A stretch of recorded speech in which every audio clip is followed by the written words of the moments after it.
Hi, I'm Victoria, a professional photographer, and I've been in this field for 15 years. And if there's one thing I learned about this is that by choosing your wedding photographer, you choose not only beautiful photos, you choose a person who is going to be by your side on one of the most important days of your life. So I decided to make this list of 6 tips on what to look at when you're choosing your wedding photographer. And the tip number 1 is to meet in person, because you really have to see if the energy flows, if it really feels natural with this person. And if it doesn't, I really wouldn't recommend you to go for it, because then the photos will also not be natural. And if they are, it's gonna be great. Then tip number 2, look thoroughly through the portfolio and try not to look only on the highlights, but try to see the stories, the compilations of photos, because in the end you don't really want to have only 2 or 3 majestic photos. You really want to have consistent, beautiful documentary of the whole day, right?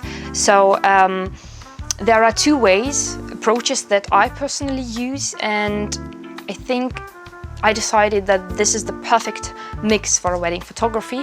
Is first to have post photos where everybody smile and look into the camera.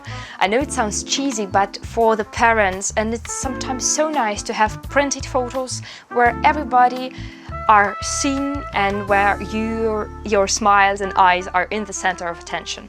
And however, I always try to make those photos not to be as posed as possible. I have my own tricks for that. And the second type, I love it, just reportage photography, is when I'm just taking pictures where everybody does their own stuff.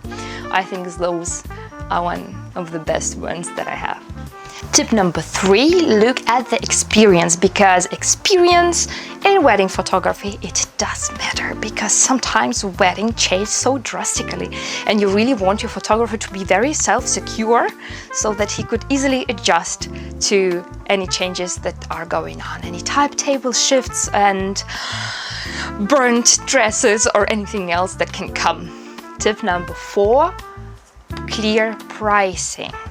If you become an offer that sounds too good to be true, I wouldn't take it, because quality, experience, equipment, it all costs money.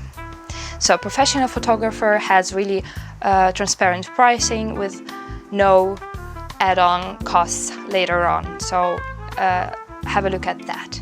Which brings us to tip number 5, the contract, wedding contract. It's very important. It secures you and your photos from landing somewhere on photo banks, online photo stocks, you know.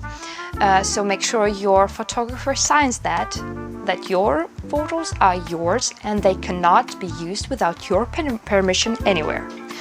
Important. And tip number 6, which is very intuitively obvious, and I'm pretty sure you've done this, is checking up with the comments, with feedbacks, because they're not going just to tell about the photos, but about the overall experience. Were the photos delivered on time?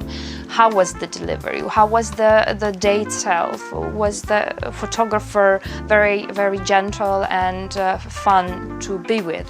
So have a look at that too. So I think after 15 years of photography that choosing the right person to be with you on this day can drastically change the overall experience. And I think a good photographer is the one who knows when to guide, who knows when to step away, and who knows how to capture this beautiful day as warmly, as naturally as possible. So if that sounds fine to you, let's meet and see if the energy works out well. I'm Victoria, Green Photo in Saarburg, and looking forward. Bye bye.